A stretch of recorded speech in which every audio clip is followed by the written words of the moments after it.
to the Pulse of Spokane. Join us for the latest in news, views, and conversation with community leaders. The Pulse of Spokane is brought to you in part by Homes for You and CW Crates and Pallets. Now, put your finger on the Pulse of Spokane. Well, welcome. It's April 2nd, so no April Fools here today.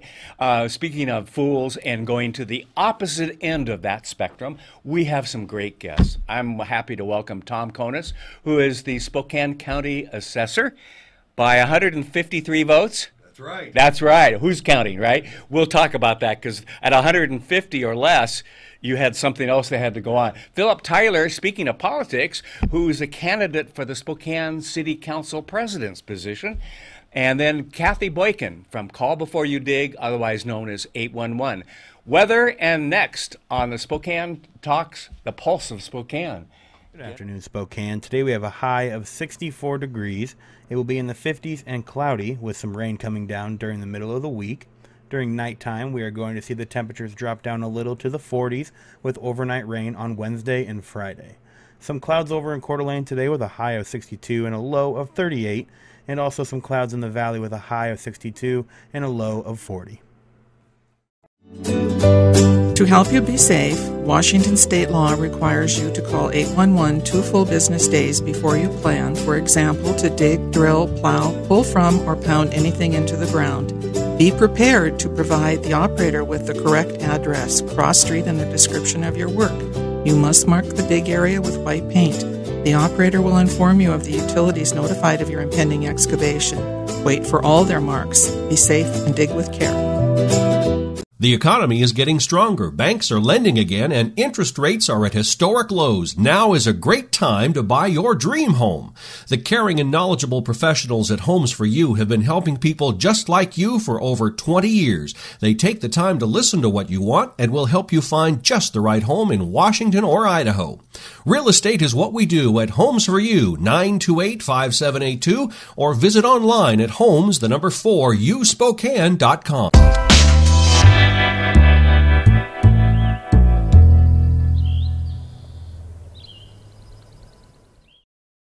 Welcome, Tom Konis, Assessor. How are you? Good, Kent. How are you today? And what I alluded to earlier was the 150, the 153. You won on a recount, right? Correct. Had to have a machine recount. Machine recount. Mm-hmm. And if you didn't get at least 150 difference from your opponent, then it was going to be a hand recount, right?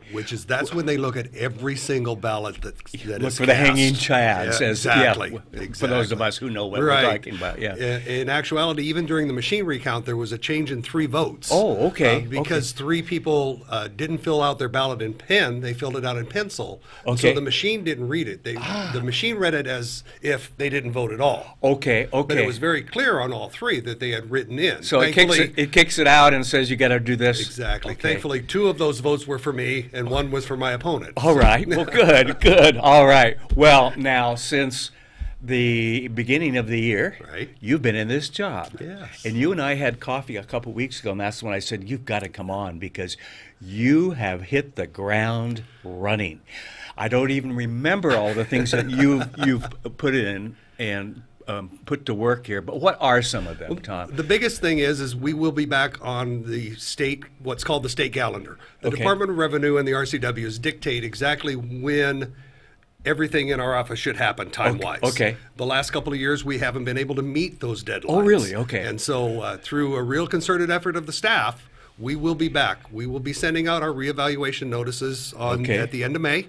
Okay. Which is right on when the state calendar says, and we will be done with new construction by the end of September. Yes. Which again is what the state calendar dictates. Yeah, and remind me of the size of your staff there, because you've had to replace some people who have retired, have been sick, or whatever it is. You've got a pretty large staff going on. We have 46 full-time employees. Wow. Okay. We have 2 temporary employees that the commissioners funded us for this year to try to help us get caught up in our senior exemption department, which has been lagging behind. Right. But we have the appraisers that are right now out in the field doing their what we call reval. So again, we physically have to inspect by law Yes. 1/6 of the county every year. Wow. So that's a little over 35,000 parcels that we physically have to go look at every year. Every year? The other 5-6, we update those statistically. Right.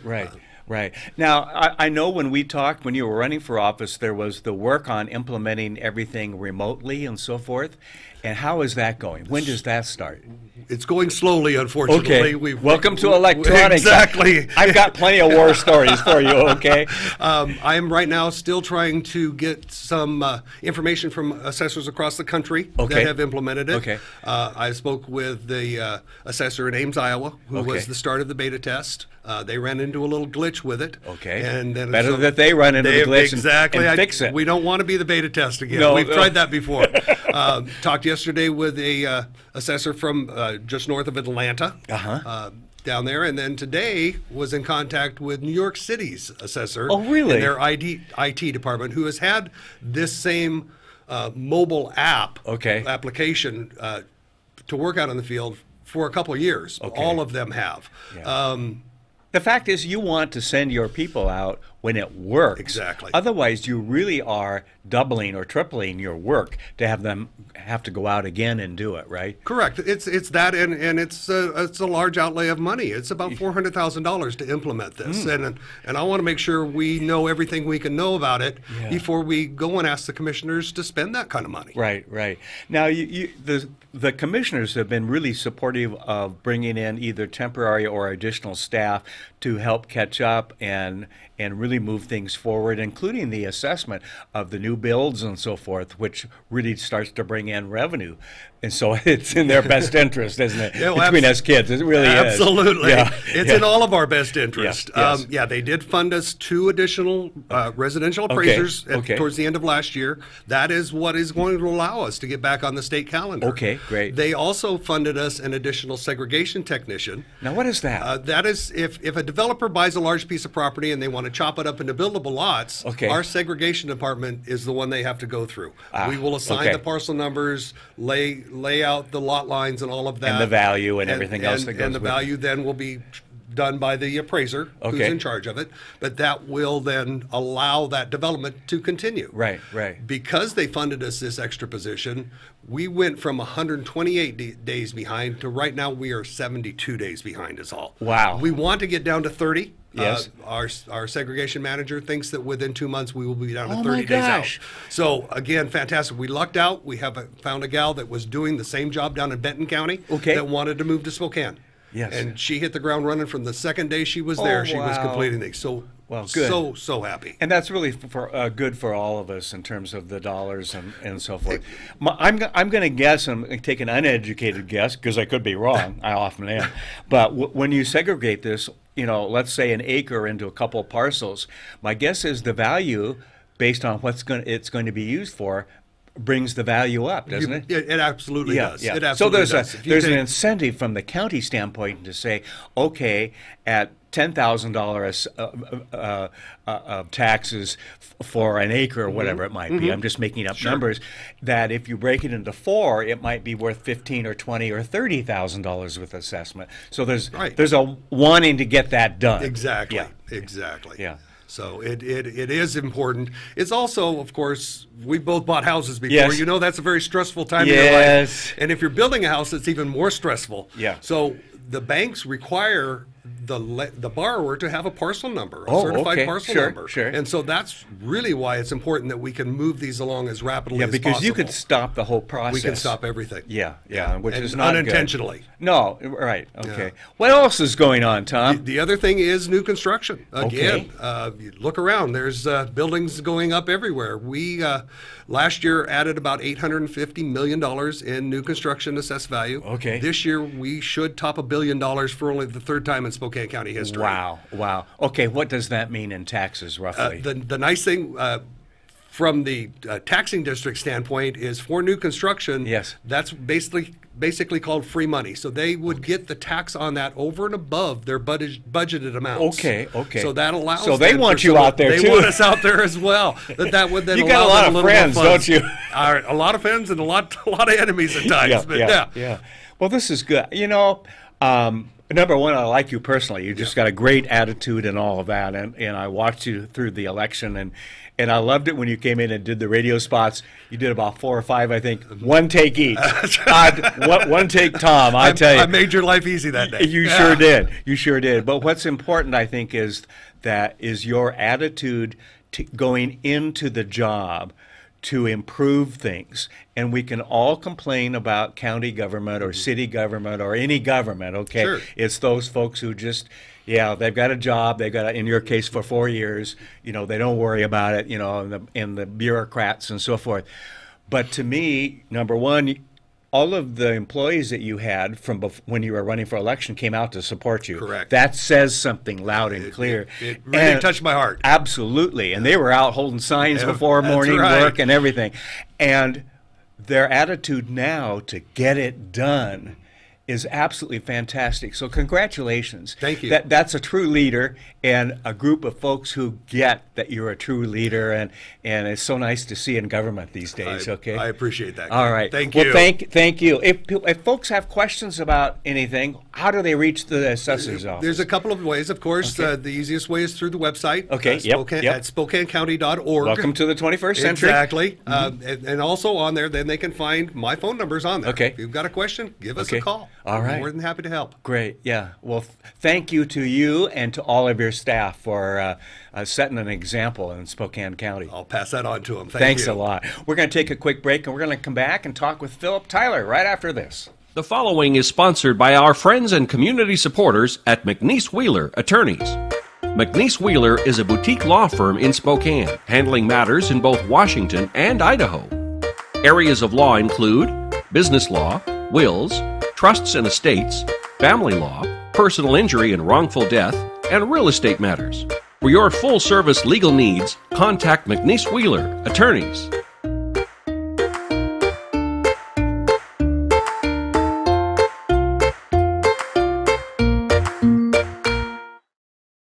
I'm Nikki Butler, and I'm a regional manager for STCU. My lunch buddy is Nicole. I'm Brandy Schloss. I'm a regional manager at STCU. My lunch buddy is Angelina. She's grown up with me. I've grown up with her. To see her graduate will be a lot of fun. Brandy and I have been lunch buddies since the girls were in 2nd grade.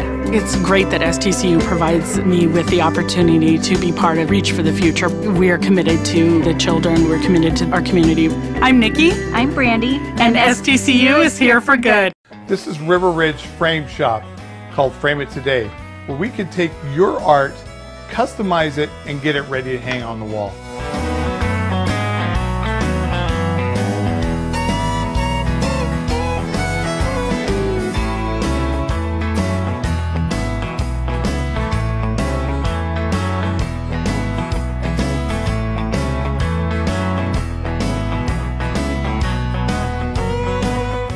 Here at River Ridge Hardware, 2803 West Garland.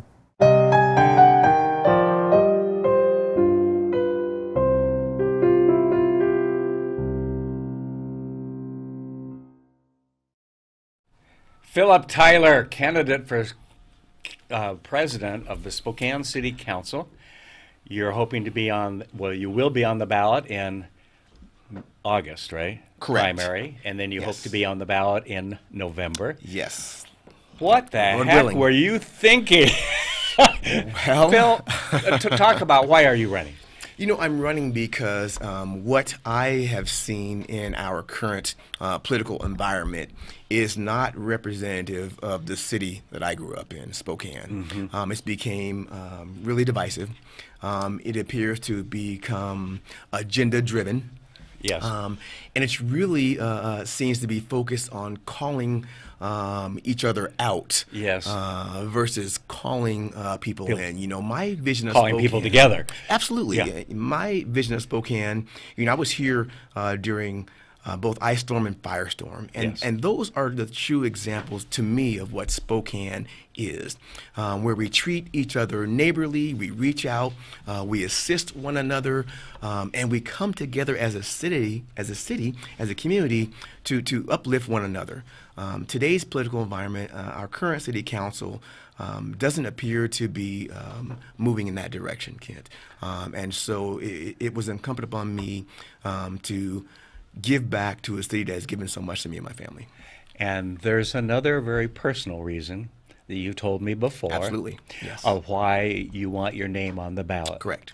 Talk about that. Are you willing to talk about that? Yeah, I am. Okay. Thank you for asking that. Okay. So we lost our son, our middle son, Devin, about a year and a half ago now. And one of the things that was really important to Devin when I had went for an appointment back in 2015 was that he wanted to be able to vote for his father. He had never voted in an election before. And he was 22 when he took his life. But we had conversations leading up to that he was going to make it a point to get himself registered, tell his friends to get registered, and to get out there and vote. And, when I lost him, I told my wife and my family that I was going to make sure I followed through so he can have an opportunity to see his father on the ballot. He won't be able to vote, but he can cast a ballot up in heaven for us. And I bring it up because I think people need to know where you're coming from, and that's an important part of why you're running. And that's one of my priorities I'm going to be addressing is mental health and suicide. Yes, and the whole mental illness issue and suicide, and I know you've been on top of it. I'm going to give a plug to what you did a year and a half ago, literally 7 days after he took his life, when you came in downstairs and did a 45-minute program on suicide. That was not easy for you. Was not easy for any of us to shoot. I'm going to tear up myself, okay? I would, if you have young folks or any folks that you think might be questioning, I would employ you to go to Better Health, our Better Health program, which is archived on the bottom of our site, and go seek that video because it is very helpful. I learned so much that day. And I really did. I took away a lot personally, and you and I have talked about this. I didn't know what to say to you. Sure. And who was the fellow that was with us? That was Dr. Layton, Matt Layton. Yes. And for him to be able to say, "You're reaching out," Kent, meant something. Absolutely, because most of us don't know what to say. Still to this day. And I felt so small in that I didn't know what to say. And all of the other things, it's a great primer, if you will, to dealing with some of our young folks, and I worry about that every day, and I'm sure you do too, as you come across students at Gonzaga and other places. Yeah, we've lost students at Gonzaga, sadly. What will be some of your talking points, if you will, and what do you see as part of your campaign for this president's position? Yeah, so my priorities are going to be obviously community safety. And community safety is an all-encompassing thing. It's our police community relations. It's how we interact with safe schools, safe streets, and our safe neighborhoods. Yes. And it also encompasses criminal justice reform. That's a big hot-button topic in our community today. But I want to make sure that when we're addressing criminal justice reform, we're also remembering an important piece of that criminal justice system, and those are the men and women that are behind bars, keeping us safe from those persons that are incarcerated. And I think sometimes, oftentimes, because you've been there. Absolutely. Oftentimes they are the forgotten ones in that system. A thankless job in so many ways. Absolutely. Yes. And so I will be dealing with housing and homelessness issue, because that's a big hot button issue, obviously with the new Como video that's came out recently. And Ozzy was in the other day, did his program on that, and we've had over 8,000 views of that since last Thursday. So it's an issue that needs to be talked about, and we need to talk about issues that are upstream. Kent, what we see right now, and our council is part of this, is that we see a lot of political theater, but not a good policy decision making. I see a lot of throwing rocks and throwing money at the situation. Absolutely, and that may not solve the problem because it's not addressing those upstream issues that really then manifest themselves in downstream behavior. And if we can address those, which one of my key points is to be addressing the upstream issues and not spending money on facilities that don't help facilitate people to move from where they're at currently.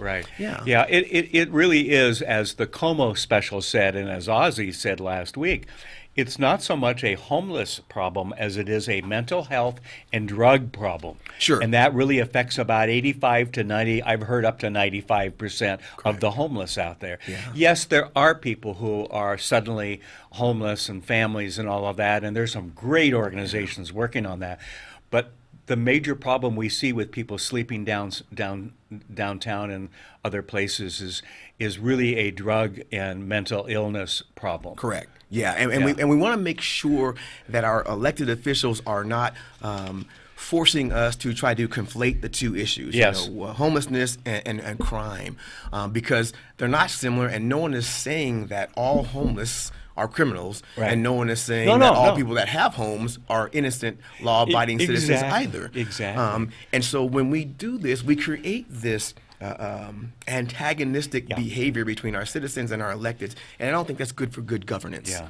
Well, we've got to move a city council that's basically, what is it, 6-1 left to right to be more open to the public. I live on the South Hill. I'm in that district.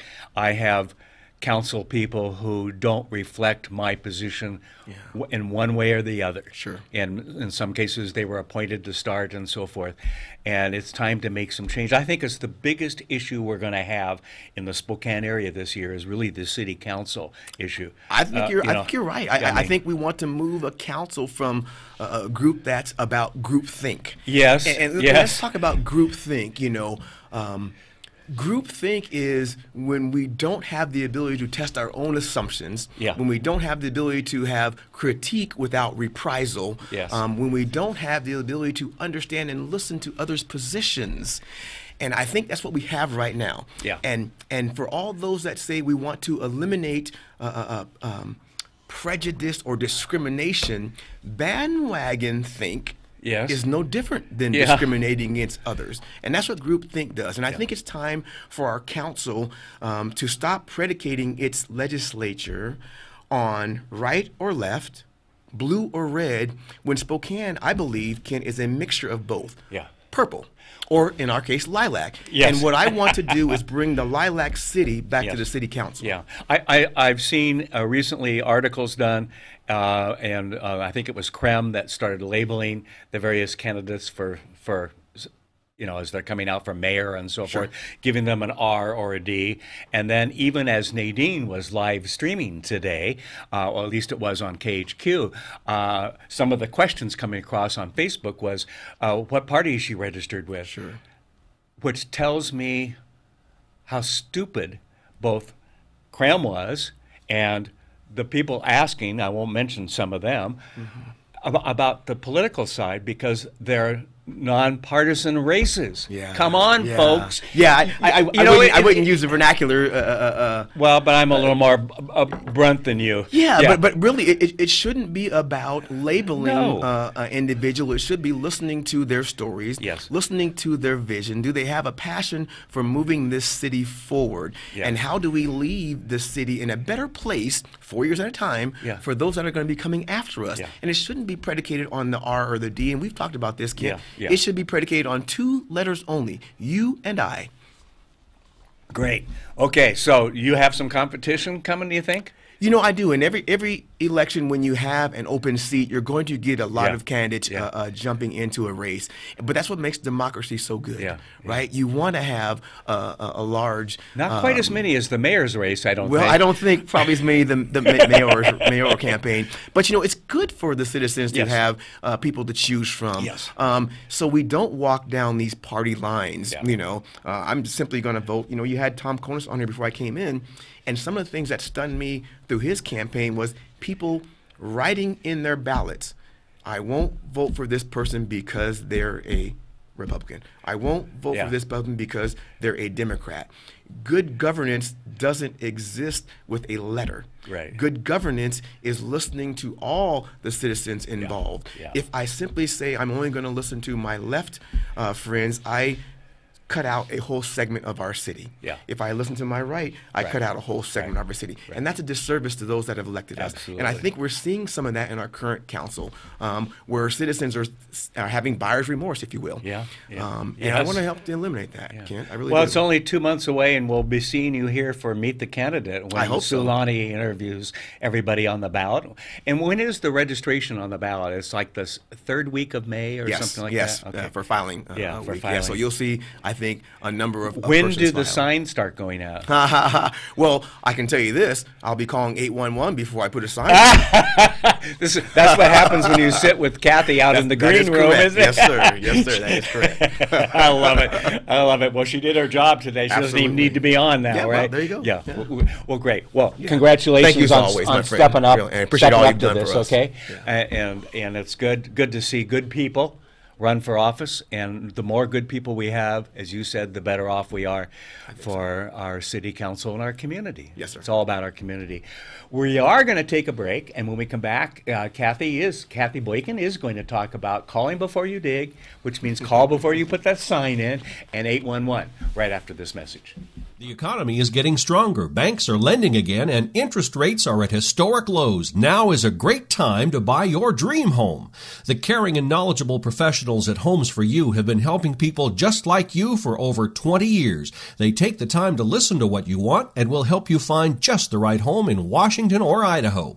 Real estate is what we do at Homes for You, 928-5782, or visit online at homes4uspokane.com. Welcome to a new kind of talk show, Spokane Talks, where you find news, views, and conversations that include respect for opinions, facts, and diversity. Spokane Talks, Saturdays at 8 a.m. on Fox 28. O'Brien Logistics would like to invite you to try our local and regional transportation services. With Sprinter vans, lift gates, hot shot flatbeds, and expedited services, our people are ready to step in and help with your transportation needs. Our services are 24/7, 365, and we are trained and prepared to handle air cargo and Canadian shipments. Give us a call at 208-305-2311 or visit our website at o'brienlogistics.net. That's OBRIEN logistics.net.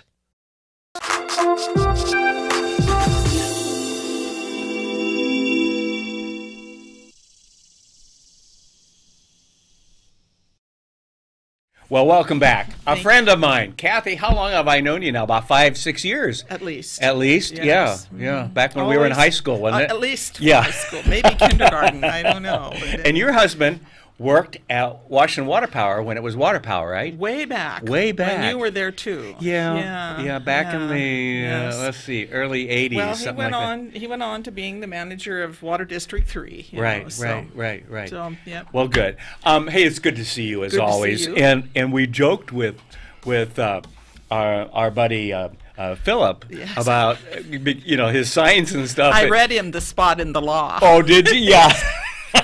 Kind of read him the riot act, is what you're saying. Okay. Yeah, he was surprised. Yeah.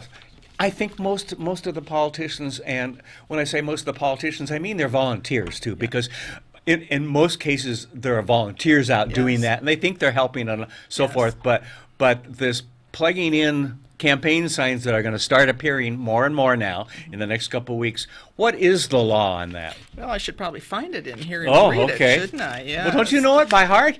Well, I have to find the exact spot. Okay. So in the definitions, under excavation, it means any operation, including the installation of signs. Yes. Which means the movement of earth, rock, dirt, and any other materials around the ground or under the ground. So yeah. That's Now, the one caveat is that if I want to put up a political sign of somebody's, Phil's or somebody else's, I can do that on my own personal property do that at on home, your own personal property, as long as it doesn't go below 12 inches. 12 inches. Yes. Okay. And so if I want a big sign, though, Yes. that's probably going to go below 12 inches, Yes. whether I'm doing it or somebody else. If Phil or his team comes and puts it on my property, then what happens? It would be best if they asked you to do it. Okay. And then just they don't put have to those call. then put those little ones in. Right, right. I mean, now, and there's nothing saying you couldn't get your sprinkler line or something Yeah. like that with one of those, Right. but that will be your That's your problem. Yeah. Yeah, yeah.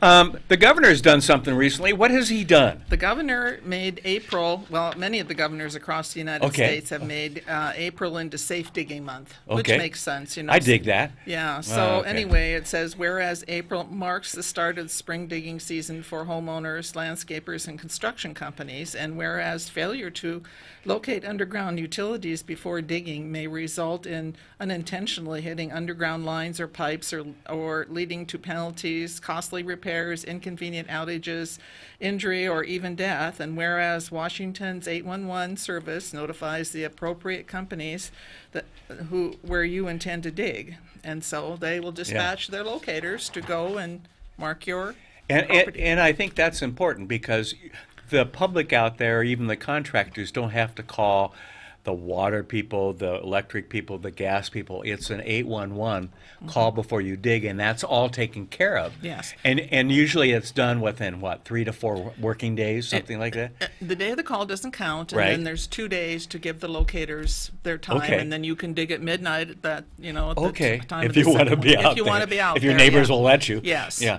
So that's really pretty fast when you think about it because there was an uptick in the number of diggings last year, right? Absolutely. Yeah. Normally, for many years around Spokane, we had kind of an average of 35,000, and last year we moved to 50,000 Wow. tickets. Why?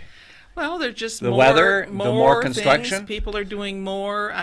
It's hard to say what it was, but I mean, we just like on the last gentleman that was here, you were talking about the construction that's going on. When I go to the construction things, they talk about it and how they're looking for people to come and work to do that construction. Yes, they are. You know, so yeah. Okay, so let's remind folks what they can do. Call 811. Yep. And if I call today, then the clock starts ticking tomorrow, Wednesday, and Thursday. Yes. So theoretically Thursday night at midnight. Yes. Okay, so you really can dig on Friday. The weekends don't count in this at all. You know, it's entirely a work week. A work week. Right, yes. right. Okay. So, and although your call can go in on the day you call, it can go in any old time. Right, I mean, right. You know. And you don't. But the first day to count would be a Monday if you put it in on a Saturday, for instance. Yeah. Okay. Yeah. And is there a way to do this online? Yes, absolutely. You can go to our website, which is www.ieucc811.org, or you can go to www.callbeforeyoudig. Okay. .com or .dig or .org, and either of them will get you to the Washington call center, and you can just put your ticket in yourself and just wait the time then. Okay. The other thing that you're going to be told to do, which wasn't really talked about in the governor's proclamation or anything like that, is that it's required in the state law now that you mark your dig area in white paint. Okay, But that doesn't mean that you take a whole can of paint and go, a block and a block and a block and a block. That just means get a little I'm going to spray can of paint right here. Yeah. It's just so that, what happened across the nation is so many states had this uptick on tickets that they needed to be able to have the locators go in and do their best time. Yes. Where they're going to be at that site, and not the whole half acre. Yeah. Yeah. So that's it exactly. All right. Great. So call 811. Call 811. All right. Thank you. Thank you. We'll see you soon, won't we? Because we're going to be talking about more political science probably, in May, June?